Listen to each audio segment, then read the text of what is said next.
What question are we on now?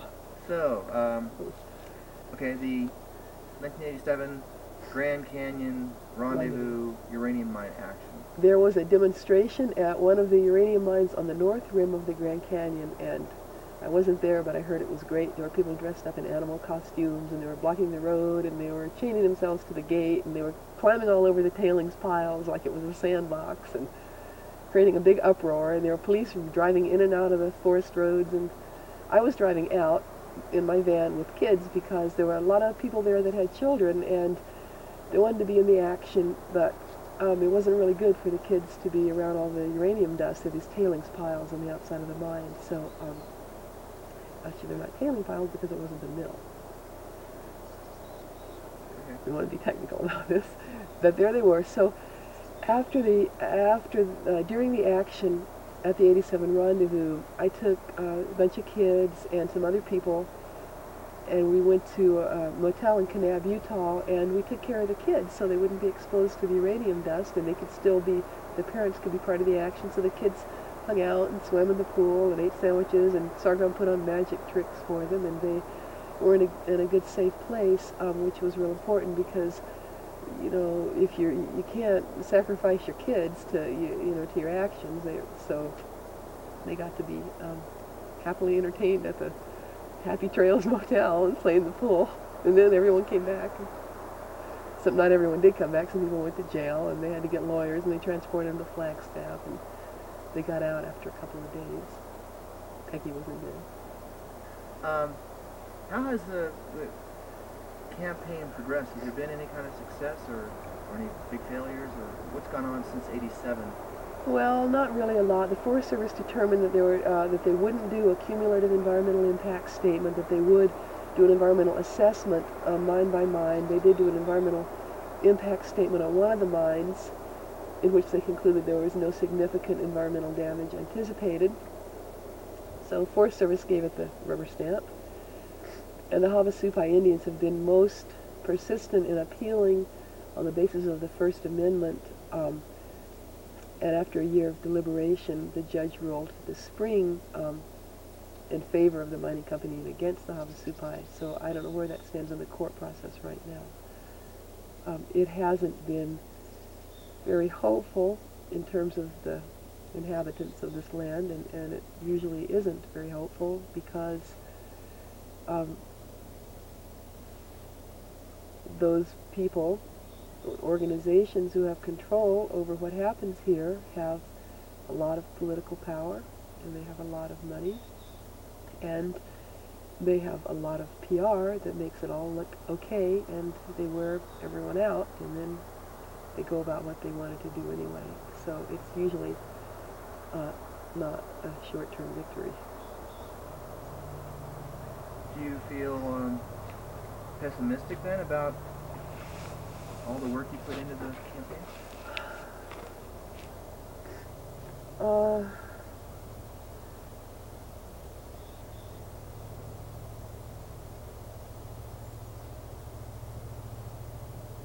Well, I didn't go into it expecting control of the outcome. And I can only say that I've done everything within my power, and I will continue to work on the issue in whatever avenue is appropriate or available to me, and that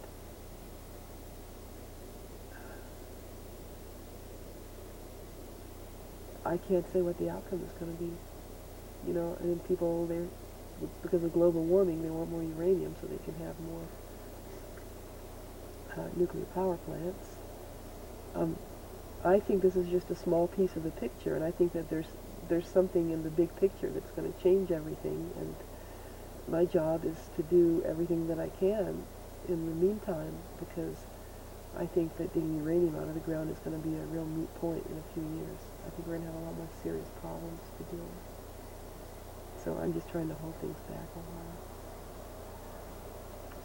Okay, so here's the question that's going to get you convicted. The $1 million question, 50-year question.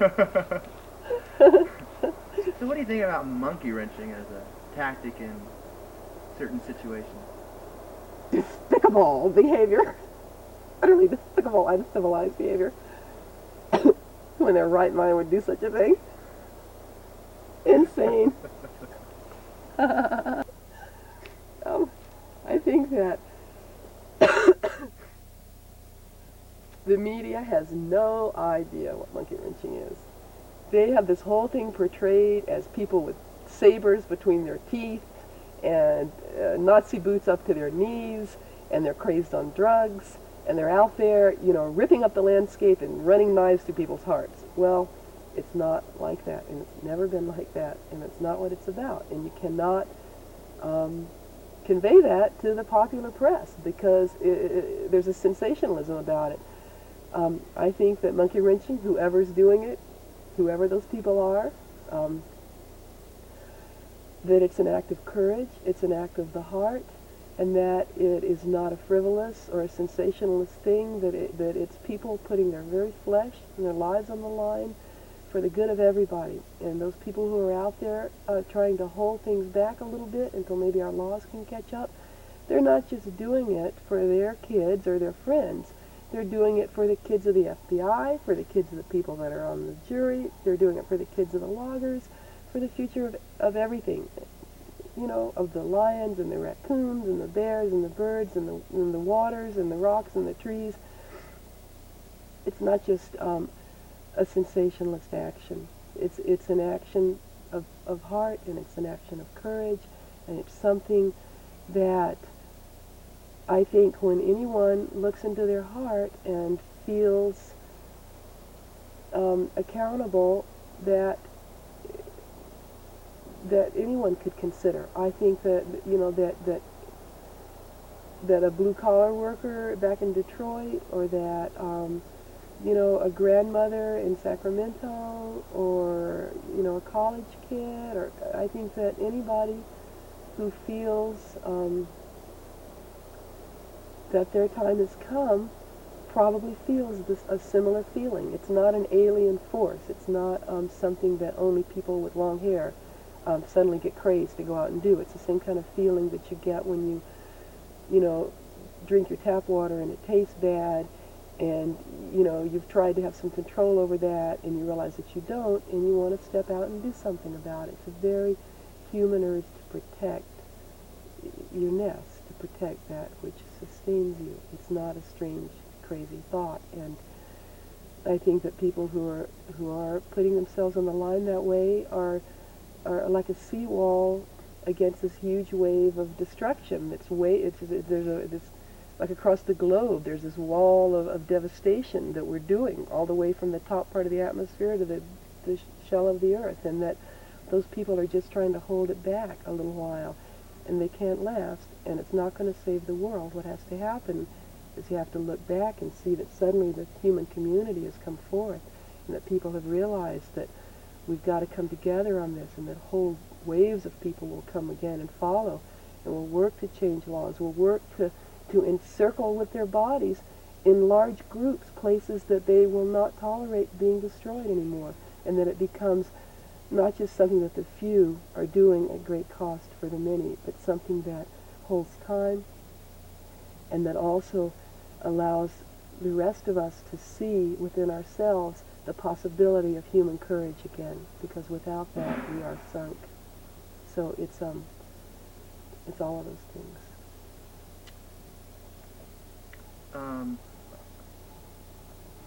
Okay.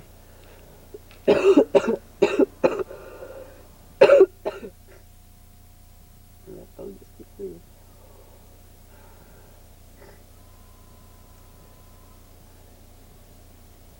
Well, I've been indicted by a federal grand jury on charges related to destruction of property. And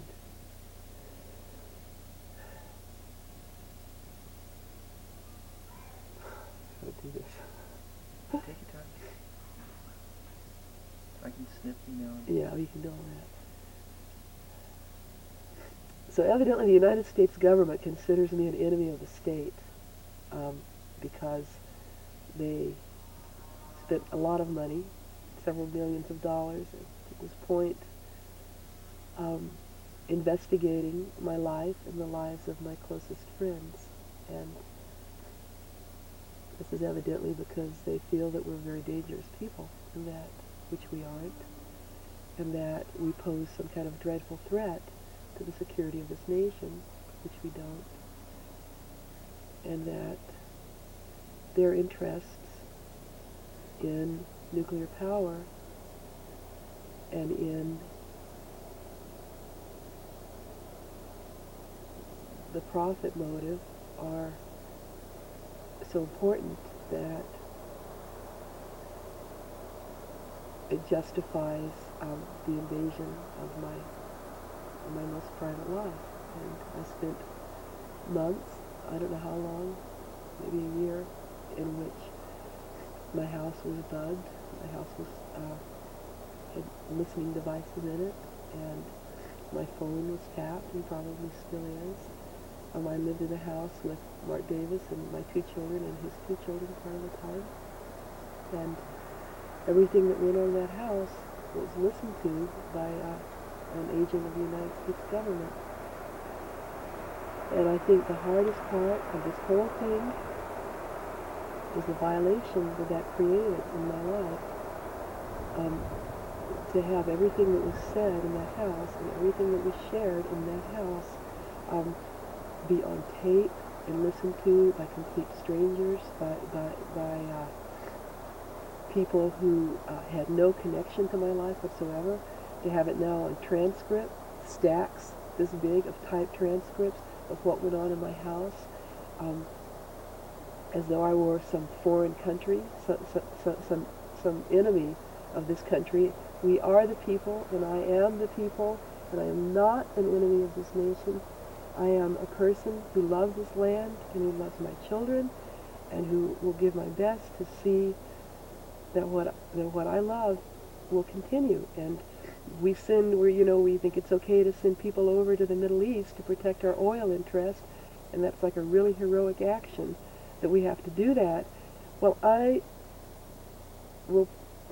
am attempting to protect what is vital for us to continue, and the idea that my government considers that a dangerous action is just almost unimaginable. And they know who we were because they lived with us. They lived in our lives for all that time, and they know that we're not dangerous and we're not violent, and they work so hard to pull things out of the lives of us to prove that they were justified in spending $3 million and sending in Nighthawk helicopters and having undercover agents and doing all of these things because we were supposedly such lethal individuals. And they know that is not true because they lived with us and they know who we are. After the arrest, they went around to my babysitters, little old ladies that I'd used maybe twice a year. The FBI went to them just to let them know what was going on and just to let me know that they knew that I knew that they were there. The whole thing was it was a dismembering. It was a psychic, emotional dismembering. It has wrecked my insides, and I think that anybody who's been through this is internally devastated by it. And we're trying to heal the relationships that have been badly damaged by that, both within ourselves and within our community, and to find ways of doing that. It's like a mechanical rape is what it's like. It's like someone takes something hard and metal and forces it inside your body and turns it around and says this is for the good of the country because you're an evil person. And it's not right, but that's what it feels like. So it made me real aware of what I'm up against. I was certainly not conscious of the willingness of the government to react so harshly, and I think that I saw a face. I saw like a horrible face behind the Muzak mask, that says, watch TV, buy more stuff, everything's going to be okay, and as long as you stay within those parameters, everything's just fine. But the parameters get smaller and smaller and smaller. When you finally realize that you can barely take your next breath, and that your kids are living in an area with birth defects 35 times as high as the rest of the nation, and you say, wait a minute, maybe having vanilla ice cream and Muzak isn't the most important thing in life. There's something a little more important here. The mask comes off, and it's ugly, and it's hideous, and it's grotesque, and it's chewing up everything that's alive. And I don't even know if those people that are participating in this prosecution are aware of that. But that's what they're serving, and that's what entered my life. And I now see a lot more clearly why things are so hard and why it's so hard to effect change, because there are global forces that want things to be exactly as they are, and the individual is easily sacrificed for those things. And I hope that people can see this and understand that we're not any different than you are, and we're not any different, don't want anything any different than what you want, and that we just maybe saw it a little earlier, and that we paid a high price, and that we'll all be paying the price in a different way if we don't wake up soon enough. Amen and hallelujah.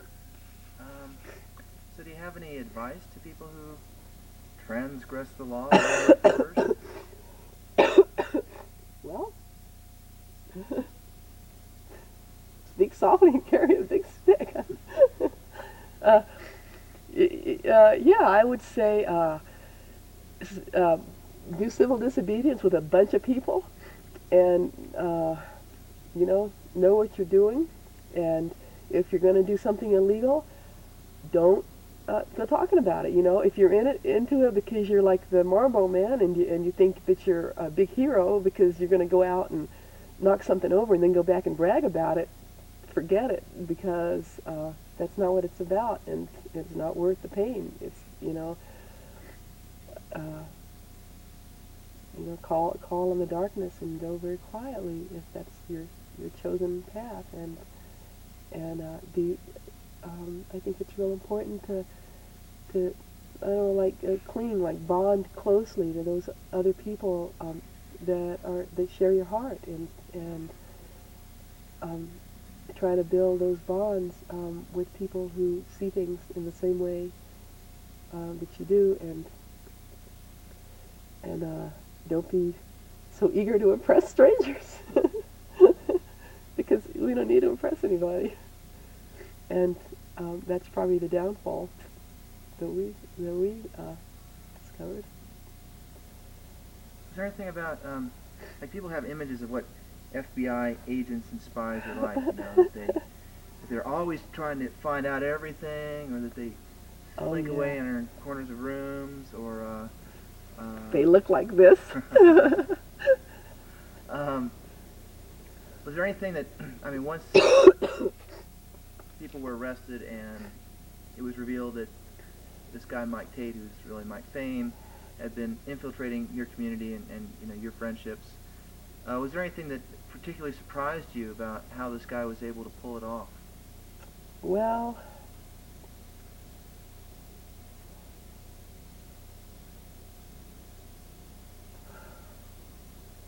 what surprised me is that he had found out so much, that he had been so successful at what he was doing, and it seemed like he didn't really have to work very hard at it. He just hung around. He just sort of hung out. He wasn't a real convivial sort of guy at all, and he was just quiet, kind of guy that just hung out, and but you'd see him around a lot, and after a while, you kind of thought he must be so-and-so's friend because he was with so-and-so, and so-and-so thought he was your friend because he was with you, and we were all sitting around. Dave Foreman came up and gave a talk, and we're sitting at Tubman's, and he was sitting over there next to Dave and kind of eating potato skins, and and then he was kind of hanging out with Peg, and then he was making moves like he was going to date this woman who was our friend, and he was just sort of always there. He wasn't really doing anything, but he became the wallpaper, the setting. He was always there, and he wasn't really aggressive about pushing himself on people in a social way.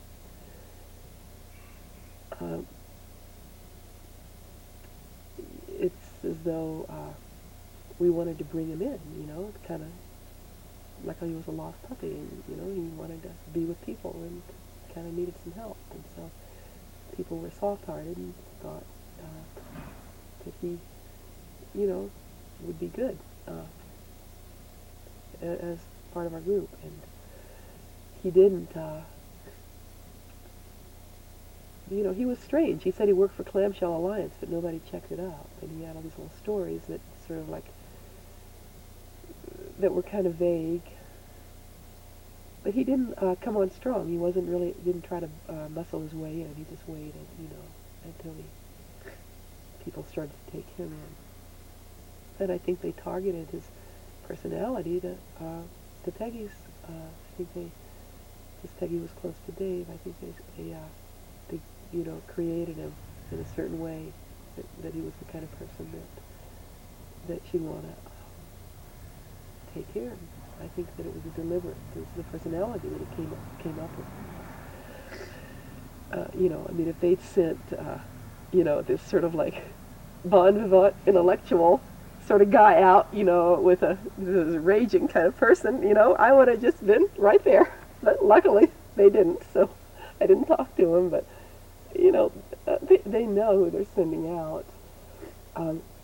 Another thing that was real surprising is this guy that I'd known for 3 years that I'd been camping with. He'd taken my kids for the weekend, watched my kids for a week while Mark and I were gone. I hung out with him lots and lots of times. I went to the Rendezvous as a friend with him, and he turned out to be the first person that went to the FBI. He was, someone that I'd known for several years. I didn't know him real well, but again, he was always there, and he was the first one who went and told them that they should look over here at us, and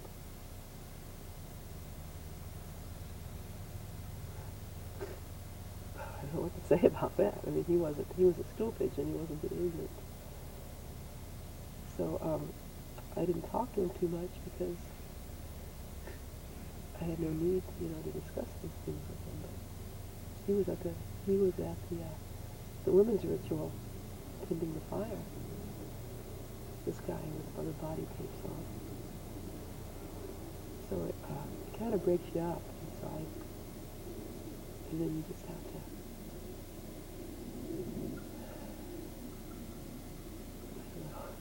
I don't know what you have to do to find the place to keep going from.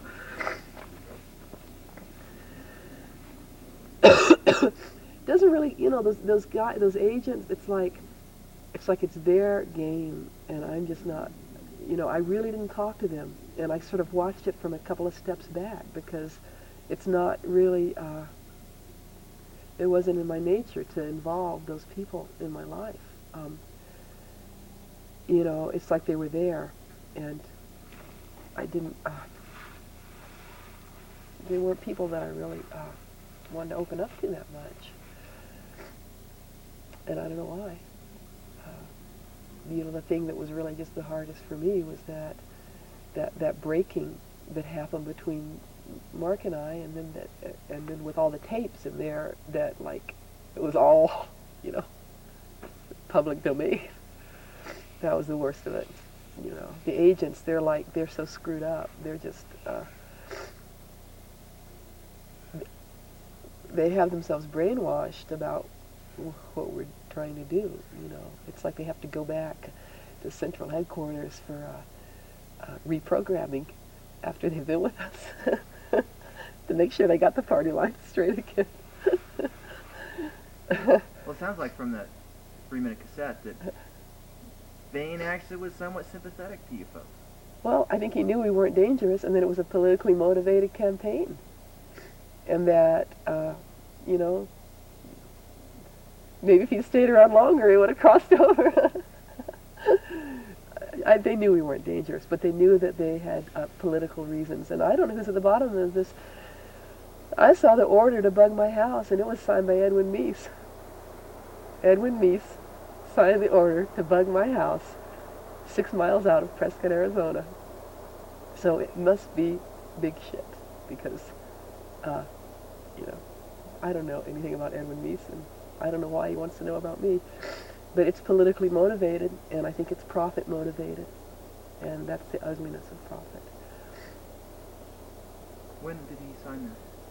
Well, I have the paper somewhere. I don't know, the winter of '88, I guess, something like that. 87, 88 winter? No, it was '88, '89. Winter. Is there anything else you want to say? Yes, there's something else I want to say. Maybe it has no relevance to what you're doing here. This is what I want to say, and that is that... Wait, if you get down too low, I've got it. I have to get down. I'll tell you when I'm...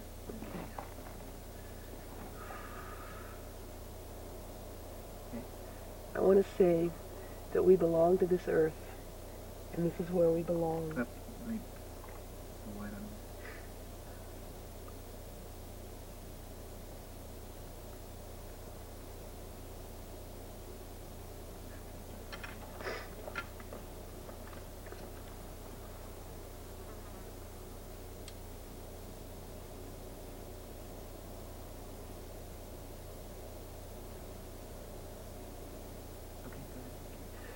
I want to say that we belong to this earth, and this is where we come from, and this is where we go, and that everything that we know and everything that we love and everything that we can imagine and dream is right here on this earth, and that there is no sky god who's going to come down and get us out of this, and there's no sky god who's going to come down and tell us that we're the chosen species and that we get to go up and everything's going to be okay. Everything that we have is right here. And if we don't humble ourselves, and if we don't learn that there is power in sacrifice and that there is power in personal surrender, then we are not going to make it. And we have to get real humble, and we have to get our belly right down on this ground and ask forgiveness for what we've done to every living thing on this earth, and to give whatever is good in our heart back to her, and to ask for the strength to see this thing through. Because there are no UFOs, and there's no man in a white robe who's going to come down and pull this thing off. It's up to us, and it's up to our neighbor. We need to turn to each other and congratulate ourselves on what we've done so far, and give ourselves the power and the permission to go on with what we have, and realize that we are it, and there's nobody coming behind us to get us out, and it's all right here. That's it. Thank you.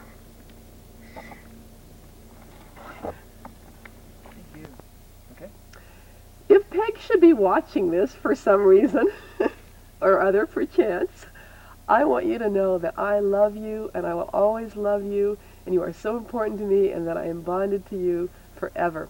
And there's a bunch of bullshit on the transcripts my lawyer just told me about, you know, how you talk when you're in your own home, there's nobody around except your loved ones.